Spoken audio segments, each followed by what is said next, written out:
Hi, good morning. Today we are going to discuss with Hadoop MapReduce.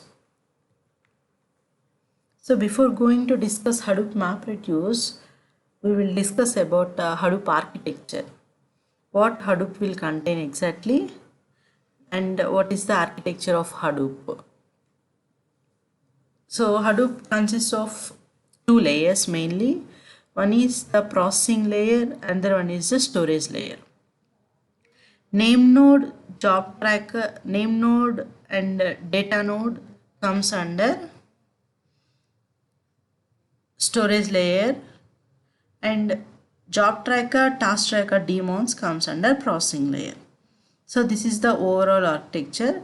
These nodes may configure in different machines in a cluster, and generally data node and task tracker will be configured in the same machine.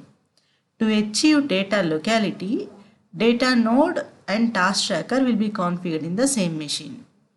So what is the data locality? In the sense, wherever data is in that particular data node, task tracker will be configured so that task tracker will read the data from data node and process it. So Hadoop contains two layers, storage layer as well as processing layer. Name node and data node comes under storage layers, where our entire data will be saved on top of a data nodes. Not only one data node, we can configure any number of data nodes, but we have only one name node. This is total Hadoop 1x architecture. This Hadoop 1x architecture contains only one name node, and we can configure any number of data nodes as per our cluster size. This is total storage layer. And comes to processing layer, job tracker and task tracker comes to processing layer. Job tracker is the master node, just like a name node. Name node is also master node, and data nodes are the slave nodes. Here also, coming to processing layer, job tracker is the master node and task tracker are the slaves.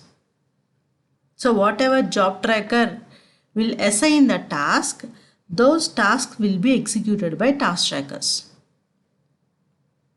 All two layers architectures are master slave architecture. Coming to storage layer, name node is the master, and coming to processing layer, job tracker is the master. So what job tracker will do? What are the responsibilities of job tracker and task tracker? So this MapReduce, why we are discussing about job tracker and task tracker here, why not name node and data node is, now MapReduce will work on processing layer but not on storage layer. As per our previous discussions, whether you have written a Hive query or whether you have written a pig Latin script, internally it will be converted to a MapReduce program. That is why we are discussing MapReduce in processing layer. So before discussing about MapReduce concepts, what is a processing layer? What are the daemons we have in processing layer? So we are having two daemons in processing layer, job tracker and task tracker. Job tracker is the master and task tracker are the slaves. The job tracker is responsible for accepting jobs from clients, dividing those jobs into tasks and assigning those tasks to be executed by worker nodes. So this is the job of job tracker. So it accepts the jobs from the clients. Whenever client is requested for a particular job, it accepts from the jobs from the clients and divide those jobs into tasks. So division, this MapReduce is totally a parallel processing framework where a particular job is divided into multiple parts. Let me explain you.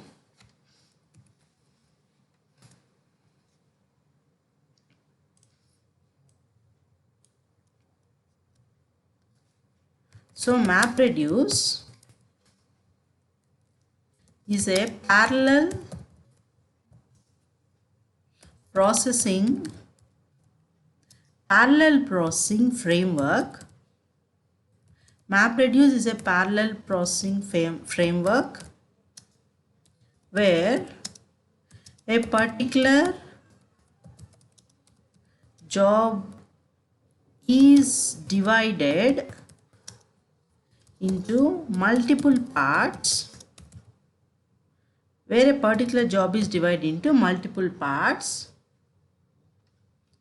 processed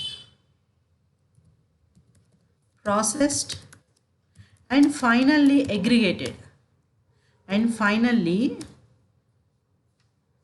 processed and finally aggregated. So we will discuss one by one what is this aggregation, what is this processing, how they will be aggregated. So aggregation is not a small task, aggregation is a big task, and we need to discuss a lot about this aggregation. So MapReduce is a parallel processing framework. If you observe the word parallel processing means it is not sequential processing. So here why we are discussing this word parallel processing is, here we got a term accepting jobs from the clients, divide those jobs into tasks. So whenever it divides those jobs into tasks, how each task will be performed is, each task will be performed parallelly but not sequentially. That is why that is how we will get fast result. If the job is divided into multiple parts, if it is performed sequentially, it will take more time to get the output. That is why it is a framework designed in such a way that it will do parallel processing. Suppose assume that this is my job tracker, client submitted a job to job tracker.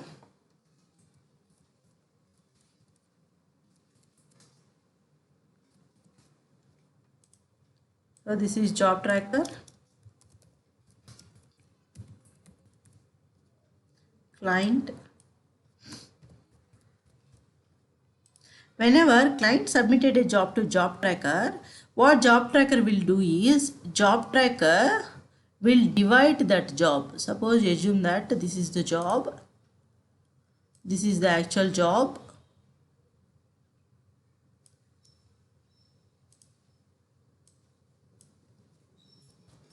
and this job will be divided into multiple tasks.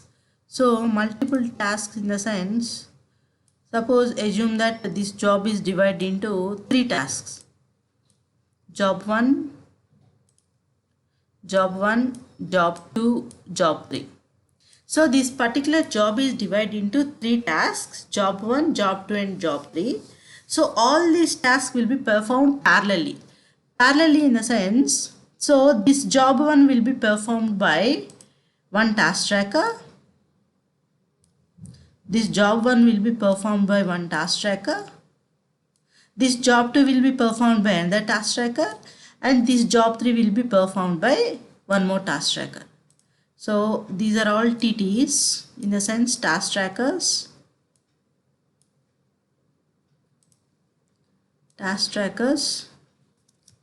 TT1, TT2, TT3. So this is a job. All these are the jobs.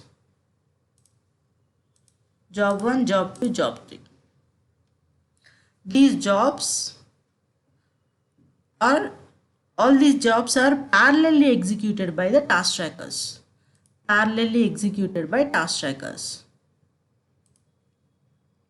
So after executing all these tasks, finally these will be aggregated.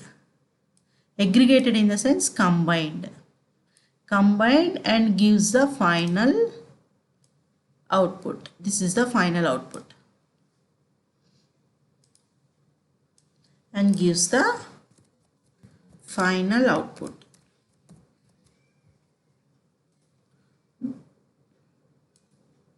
This is the final output. So this is the final output. In this way, this is the job submission, job division, and job execution. That is why here we have used a term called divided those jobs into tasks and assigning those tasks to be executed by worker nodes. Worker nodes in the sense task trackers. So what task tracker will do is, what is the task tracker responsibility? Task tracker process and manages the execution of the tasks currently assigned to that node. So before assigning, job tracker will check which task tracker is which task tracker is free and which task tracker is busy. If it finds any task tracker which is free, so to that particular task tracker only it will assign the job. If any task tracker is busy, it will not assign that particular task. It will wait until the task completion. It will wait until the task completion. So before assigning task to the task tracker, job tracker will check further resources and allocate resources to the task tracker. After allocating resources to the task tracker, that task will be assigned to the task tracker. Each task tracker has a fixed number of slots for executing tasks. So each task tracker is having some limit to execute tasks. Generally 2 maps and 2 reduces by default. So these are the slots. 2 map tasks and 2 reduce tasks. 2 map slots and 2 reduce tasks by default. By default, every task tracker will contain 2 map slots and 2 reduce slots by default. MapReduce co-located with HDFS. So how it will be, just whatever they have drawn in the paint, that is this is the diagram. So when client submits MapReduce job, job tracker and name node need not be on the same node. So this may be configured on the different machines. Okay, so whenever client submits job to job tracker, it will assign the task to slave node A, slave node B and slave node C. So if you observe, task trackers and data nodes will be configured on the same machine. Task tracker and data node will be configured on the same machine, but job tracker and name node may not be on the same machine. They can be configured on different machines also. So MapReduce. How MapReduce will work? Take a large problem and divide it into subproblems. So if you take a problem, then it will be divided into chunks. Perform the same function on all subproblems. So whatever the code you have written, that code will be executed on all the small chunks, on all subproblems. After execution, it will combine that output and gives the final output. So this combining output will comes under reduce phase, and splitting the jobs into subproblems and performing the function on all subproblems comes under map phase. So totally we are having 2 main phases. So in between 2 main phases we are having many different phases, but what are the 2 main phases of MapReduce is map phase and reduce phase. So in reduce phase it will combine the output from all subproblems and it gives the final output. But map task produce partial outputs. Map task will not produce a complete output. Map task will produce partial outputs. Those partial outputs will be combined in reduce phase and it leads to a final result.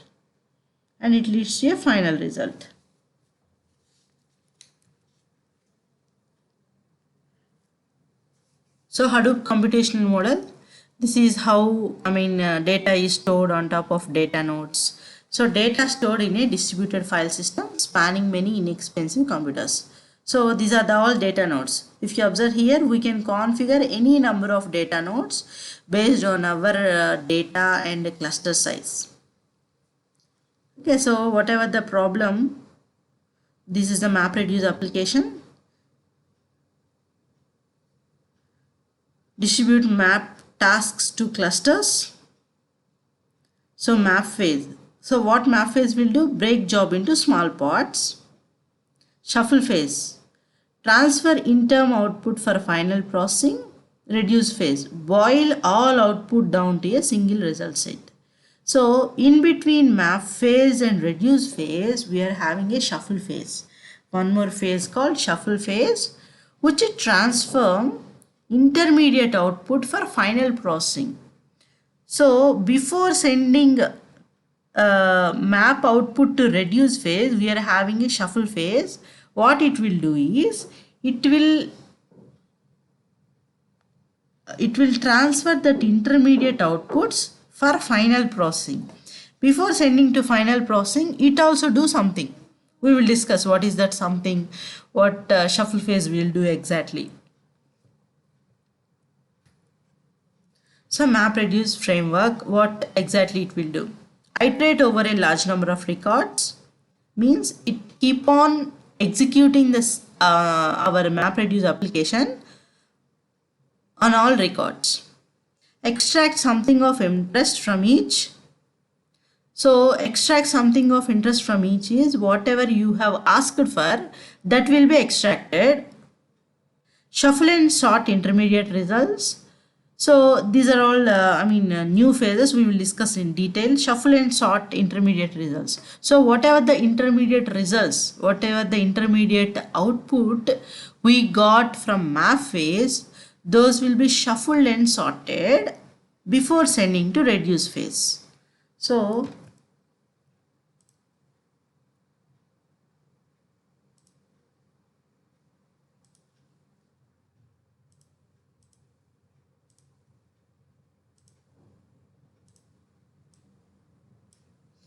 this is the map phase and this is the reduce phase.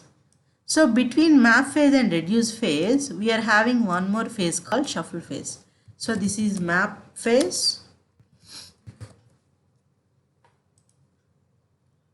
and this is reduce phase.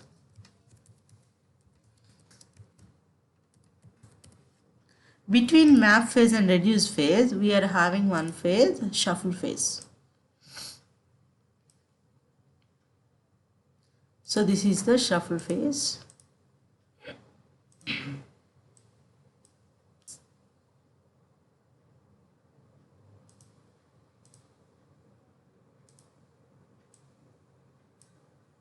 So this is the shuffle phase.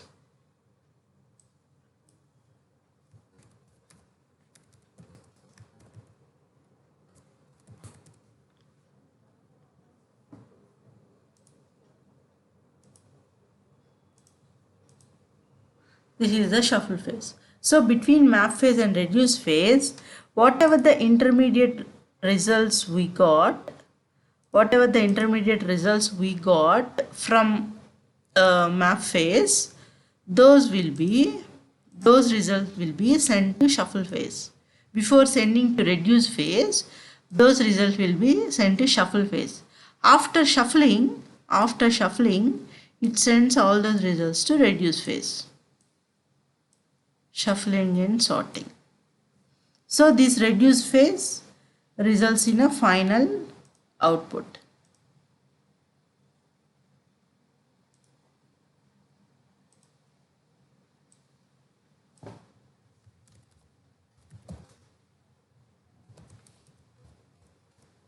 Final output will be given by reduce phase. So between map phase and reduce phase, we are having one more phase called shuffle phase, which shuffles the intermediate results. Those results, after shuffling, it sends those results to reduce phase. Aggregate intermediate results and generate the final output. So this aggregation will happen at reduce side and generate the final output, and it generates the final output. So what programmer will specify? So programmer will specify two things. One is map. So if you want to process any map reduce job, compulsorily what is the prerequisite is your data must be in the form of key value pairs. Your data must be in the form of key value pairs. If not, we cannot execute the MapReduce task. If not, if your data is not in the form of key value pairs, then we cannot execute the MapReduce framework. Then we cannot execute the MapReduce framework. So for map task, K1 V1 will be the input. If you assume that K1 is the key, V1 is the value. For K1 V1 in map phase, what it will produce is it will produce K2 V2. It will produce K2 V2, and in reduce phase that K2 V2 will be taken and it produce K3 V3, means new keys and new key and new values it produce. All values with the same key are sent to the same reducer. The execution framework handles everything else. So all values with the same keys will be sent to the same reducer. So this is important point. If you observe this PPT, deer, bear, river, car, river, deer, car, bear. So this is the data. This is the data, and this data will be splitted into, this is the job given by the client, and this task is splitted into three tasks, three sub problems or three subtasks. So deer, bear, river, this is one. Car, river, this is another sub problem, and deer, car, bear, this is third sub problem. So if you observe here, this is the map task K1 V1 values. Map task K1 V1 values. Okay, these K1 V1 values will be in the mapping phase. What it will do? For every key, this is the word count problem. So for every word, it generates one. For every word, it generates one. So what is this word count problem finally results in is, it counts the number of distinct words in your file. So word count, how we have executed in pig, the same logic is same, but what word count will do is it counts the number of distinct words in our file. See here also same, but here we are doing by using MapReduce.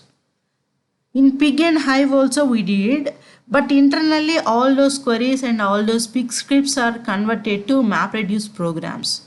We are not bothering about how it will be converted and what is the conversion process. But here as a developer we need to learn about how it will converts.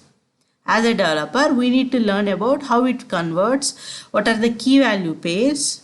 Whenever key value pairs are given, how those will be converted to new key value pairs, and how it leads to a final output, and how it results in a final output. As a developer we need to take care.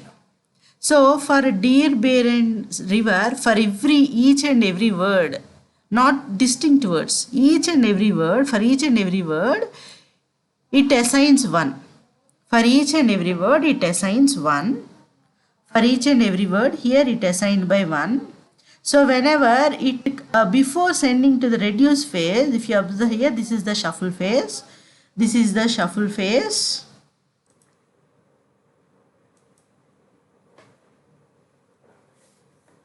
So each and every distinct word one will be assigned. One will be assigned.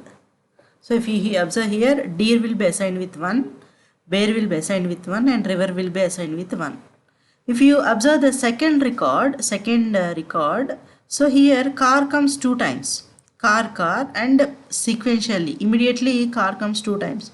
Although car came 2 times, for first car only 1 is assigned, and for the second car also 1 is assigned.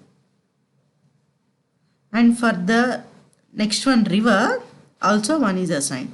Like that it keep on assigning 1 to each and every distinct word. Each and every distinct word. How it recognizes where to split is, again we will tell in our programming, we will tell what is that splitting delimiter. Here space is the delimiter. Each and every word is separated by space character. That is why wherever space character appears, up to that space character it splits the word. And for that word 1 will be assigned. So coming to shuffling phase. So what shuffling phase will do? Before sending these into, so these whatever the results mapper generates, these are called as intermediate results. These intermediate results will be sent to reduce phase. So before sending these intermediate results to reduce phase, we are having a one more phase called shuffle phase. We are having one more phase called shuffle phase. What this shuffle phase will do is, so if you observe the arrows shuffling from here to here, from here to here, like that. So same keys will be, means whatever the keys, those keys will be separated. Same keys will be separated. In SQL and in Oracle language, it groups the data. It groups the data. This is the group word and how much time it occurs, 1 comma 1. So in all these records, bear how many times occurred? So in the first record here one time and in the last record here one time. So bear comma 1 comma 1. It groups the data. Groups data. How it groups the data? Based on the keys. So if you observe here, these words are all keys and one is the value. One is the value. So it groups the data. Here also in the second phase, how many times that car is occurred? Here in the second record, car 2 times and third record, car. Deer. From first record 1 time and from last record 1 time. River. From first record 1 time, from second record 1 time. Like that it groups the data. If you observe here also K2 comma list of V2. So K2 is only one key. But these values are list. These values are list of values. So these will be sent to reduce phase and aggregation will happen. So if you observe here 1 comma 1 plus 1 2. 1 plus 1 here 3. 1 plus 1 2, again 1 plus 1. So this aggregation will happen at reduce side.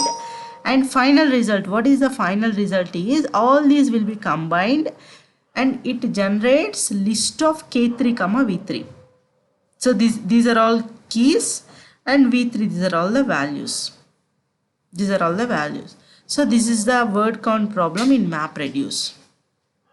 So what are the prerequisites to write a MapReduce code is, every developer should have a minimum knowledge of Java. Why? Because each and every line will be written in a Java code. Each and every line will be written in a Java code. So every developer should have a minimum knowledge of Java code. Okay. And coming to the, so why MapReduce? So before going into details, why MapReduce? Although we are having Hive and Pig. Why MapReduce? Why MapReduce?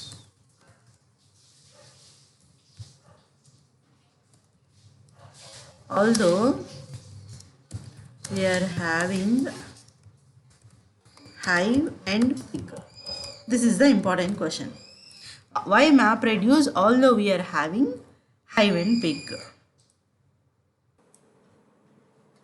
So why MapReduce although we are having Hive and Pig? This is a big question to developers. Why? Because till now we have learned Hive, till now we have learned Pig. But why we are learning MapReduce? There is a reason behind this. Why mean, if we are, so what is the first reason here is,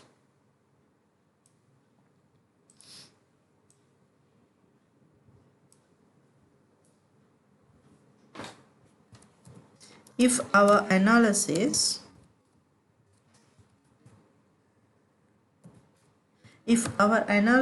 can be expressed in a single query, then we can go for Hive. So when we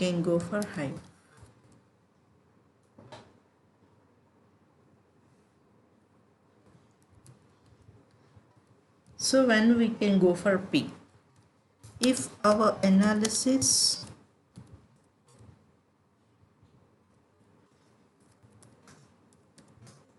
can be with joins and multiple queries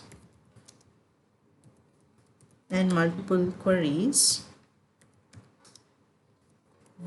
we can go for peak. So now the third and most important one is when we choose MapReduce. If we need full control,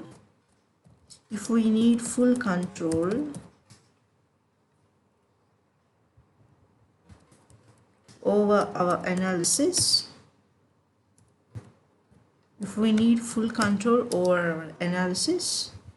then we can go for MapReduce.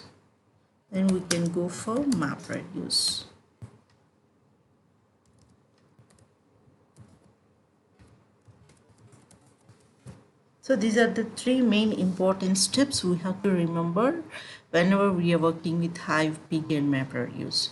If our analysis can be expressed in a single query, then we can go for Hive. If our analysis can be with joins and multiple queries, then we can go for Pig. If we need full control over our analysis, then we can go for MapReduce. So full control in the sense, what it means is, if you want to deal your code from starting to ending without any help of any other tool, you want to do it, then you have to choose MapReduce. So it also works for all types of data. So by using, what are the three types of data we have? Totally structured, unstructured and semi-structured data. So for any type of data we can go for MapReduce.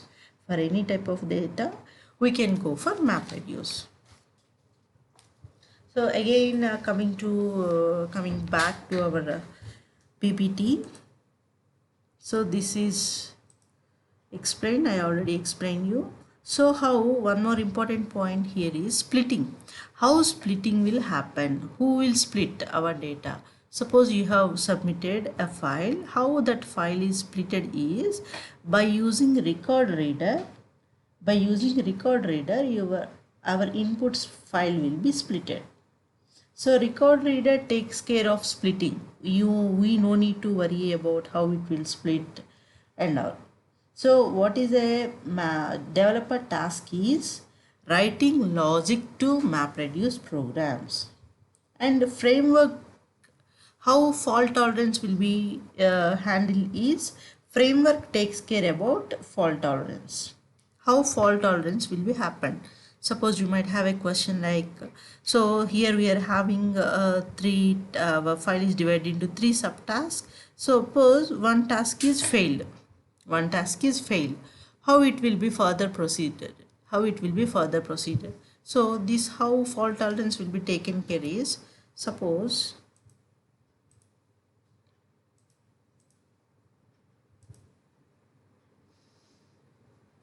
assume that this is a job tracker and these are the task trackers.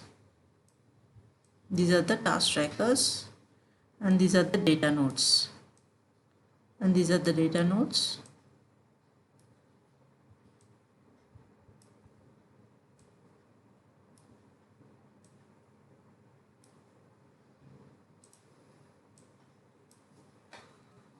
Job tracker,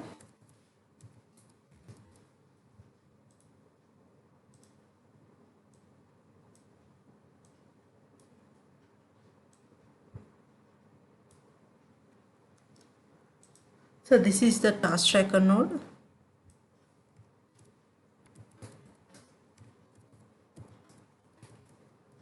and these are the data nodes.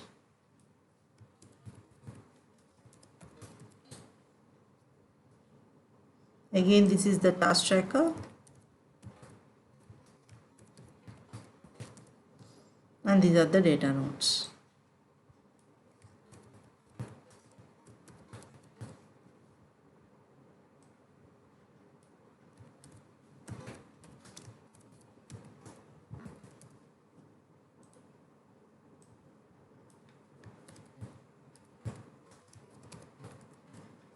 and task trackers and the data nodes. So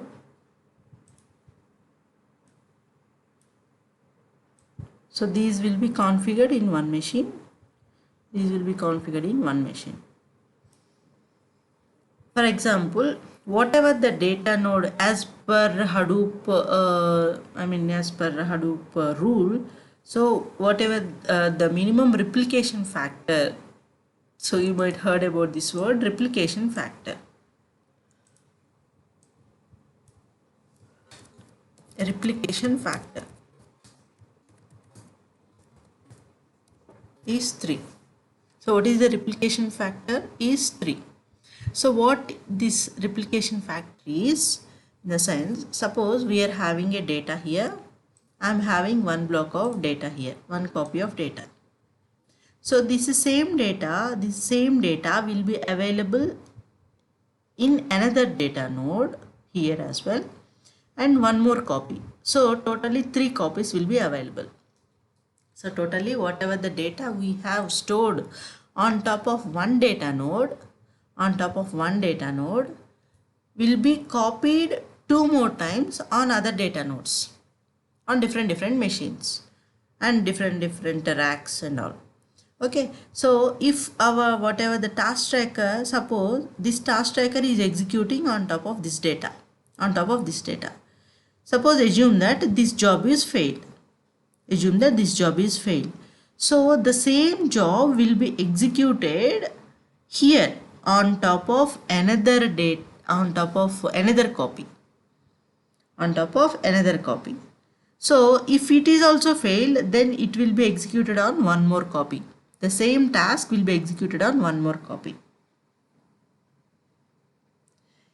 So it executes that failed program in all 3 replicas, in all 3 replica places. 2 addresses will be generally, in real-time cluster, 2 addresses will be in the same machine and one more will be in another machine, means with same IP address. So 2 data nodes will have the same IP address and one data node will have say other IP address. At all these places, if the program fails, then it sends a failed request to name node.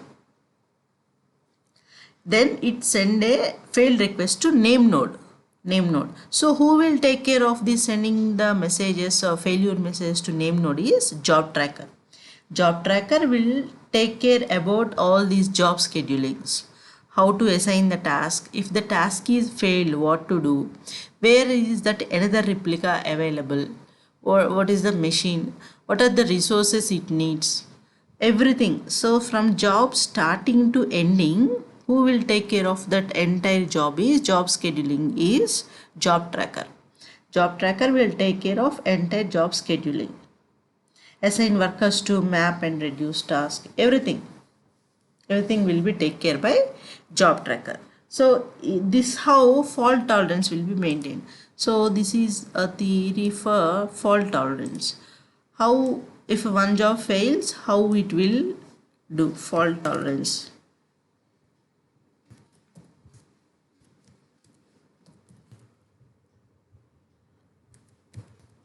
Fault tolerance in MapReduce.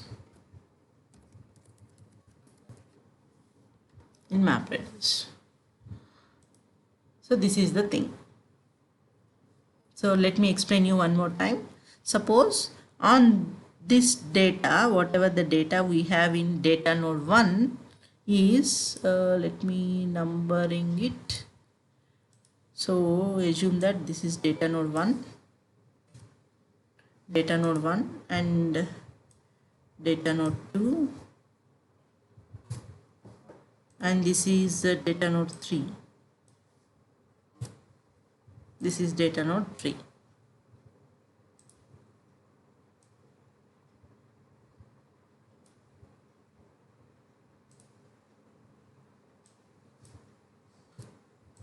Assume that this is the data node 3. Suppose your data is stored on top of data node 1. Your data is stored on top of data node 1 and task tracker is executing the data. Suppose this job is failed. Assume that this job is failed.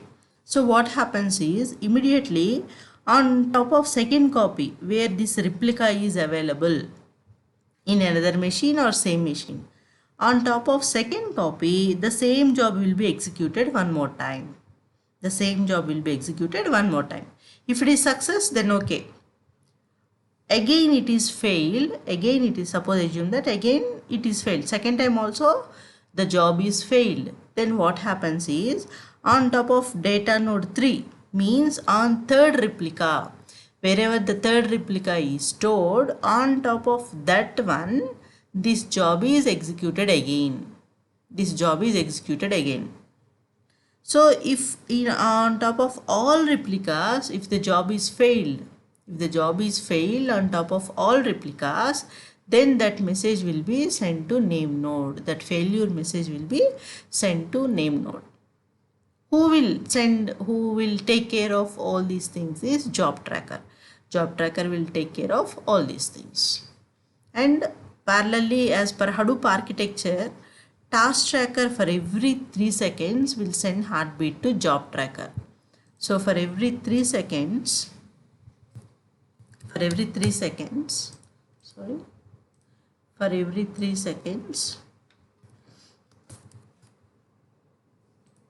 task tracker will send heartbeat to job tracker saying that it is alive. If job tracker will not get the heartbeat from task tracker, if the job tracker will not get the heartbeat from task tracker, then it will assume that this particular task tracker is not working. Then job tracker will assume that this particular task tracker is not working or not alive Okay, this happens. So this is how we will tackle fault tolerance in MapReduce. Now, one more important point here is, what are the characteristics of Hadoop programming? Characteristics of Hadoop programming.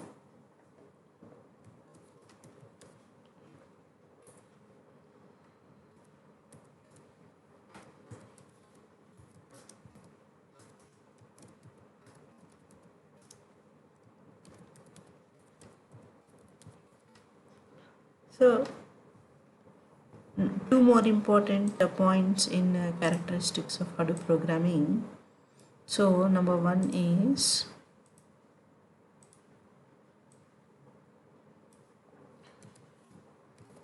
no updates in place. So, whenever data is loaded into Hadoop, it is not possible to update the data. So, only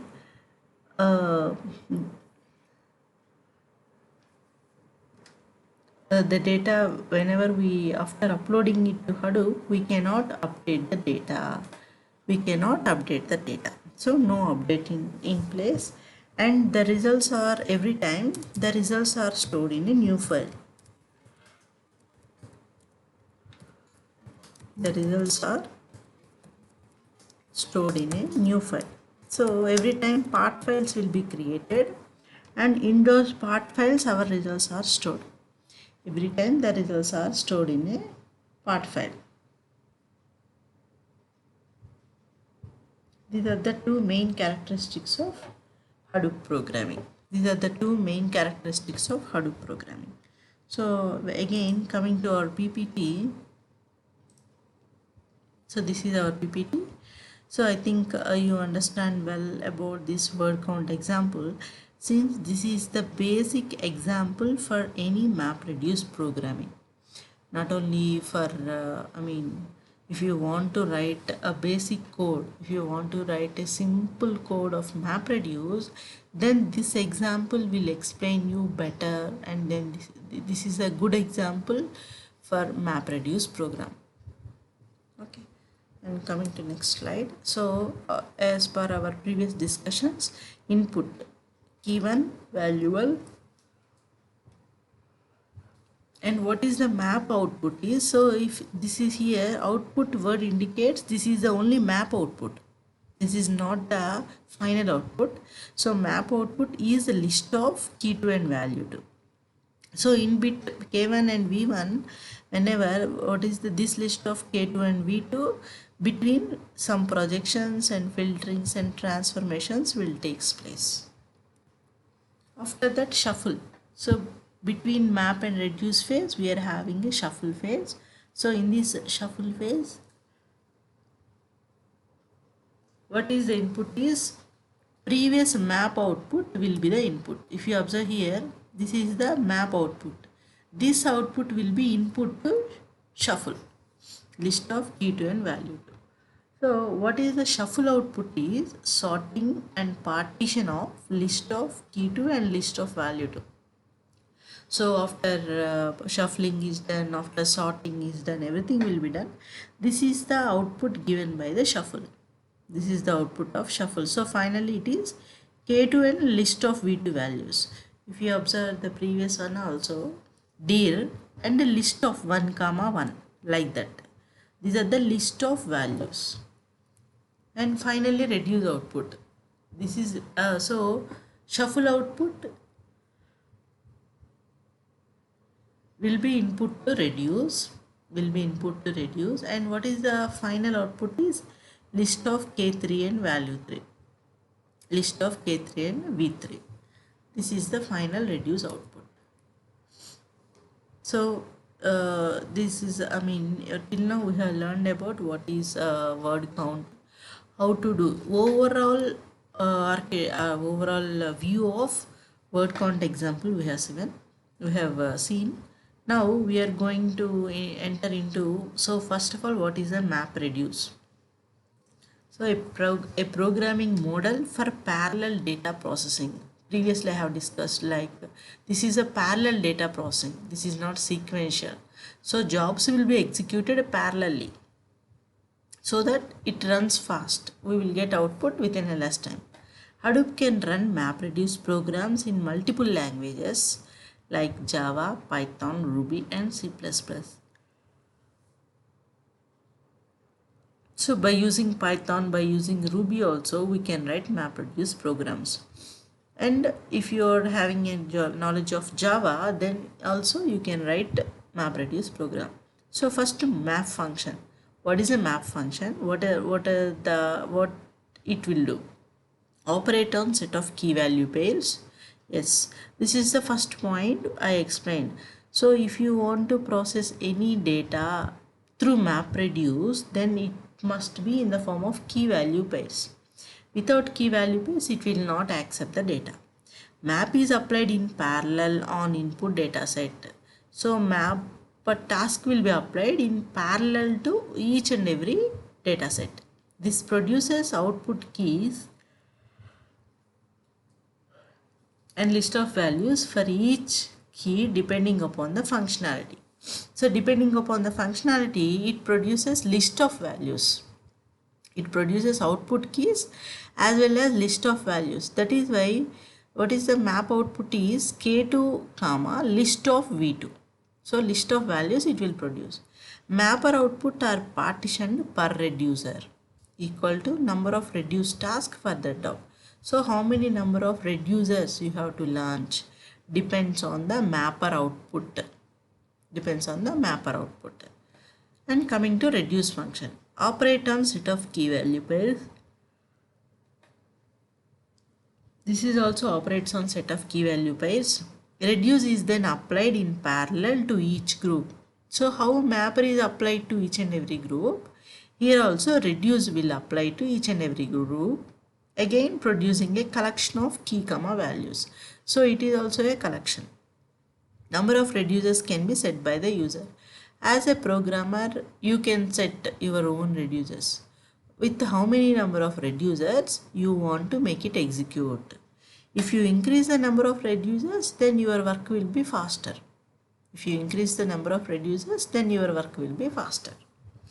So generally, previously I have discussed for 1x, Hadoop 1x, by default, so one machine has one machine in the sense one core capacity can have two map tasks and two map slots and two reduce slots with a single core system. Single core two by default in Hadoop 1x we are having two map slots and two reduced tasks. So a machine can run only two tasks at a time parallelly. If you are using a single core system, then that machine can run only two map tasks. Only two map tasks parallelly.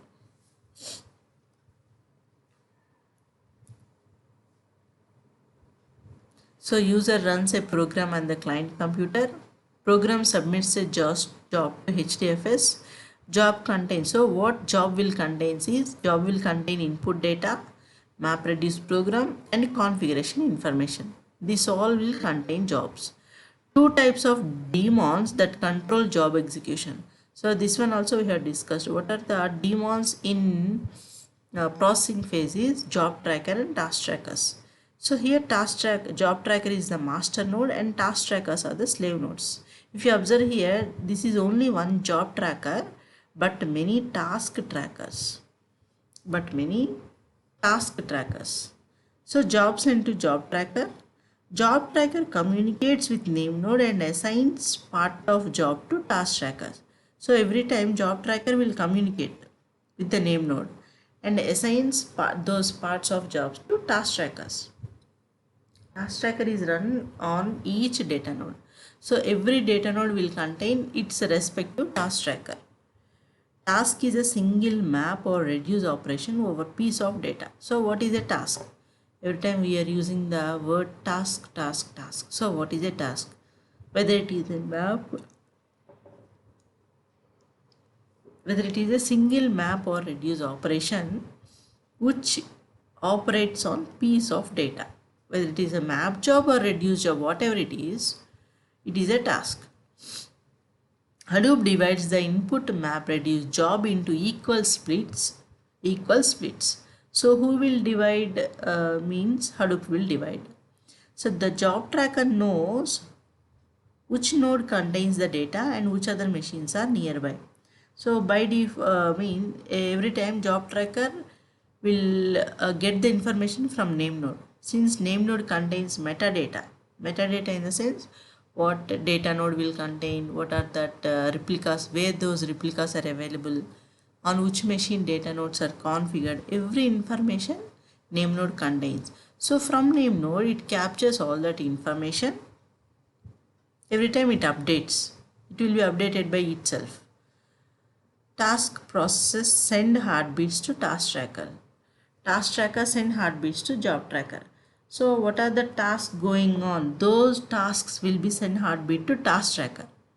Parallelly, task tracker will send heartbeat to job tracker. This is the chain. Like that all jobs will be executed.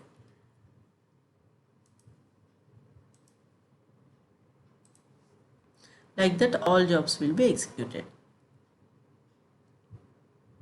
Any task that did not report in certain time, so default is 10 minutes. If any task did not report in a certain time, by default it is 10 minutes, then it is assumed to be failed.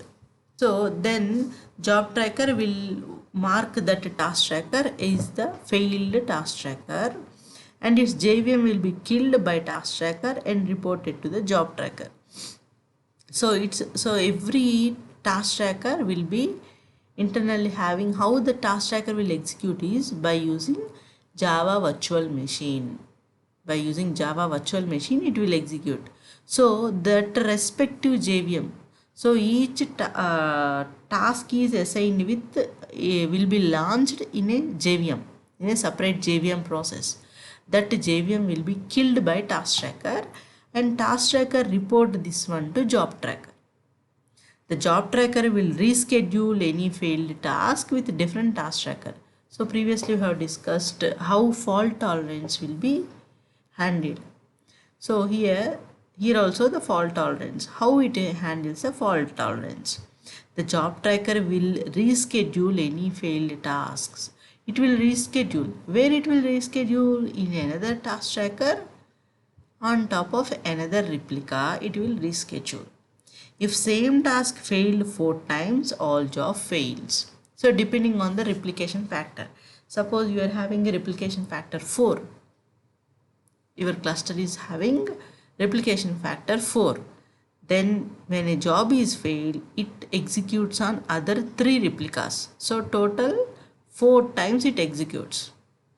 If a job is failed, I am telling, if a job is failed, remaining other 3 choices we have on top of 3 replicas. So if the same task failed 4 times, then it will mark that all job is failed. Any task tracker reporting high number of failed jobs on particular node will be blocklist the node, remove metadata from name node. So if any task tracker reporting high number of failed jobs, then what it means is it has some corrupted data. That is why that corrupted data will be removed from metadata from name node. So that entire data list and metadata information about that task tracker and about that data also will be totally removed from name node. Why name node means name node contains metadata of that task tracker and all, data node and all. Job tracker maintains and manages the status of each job.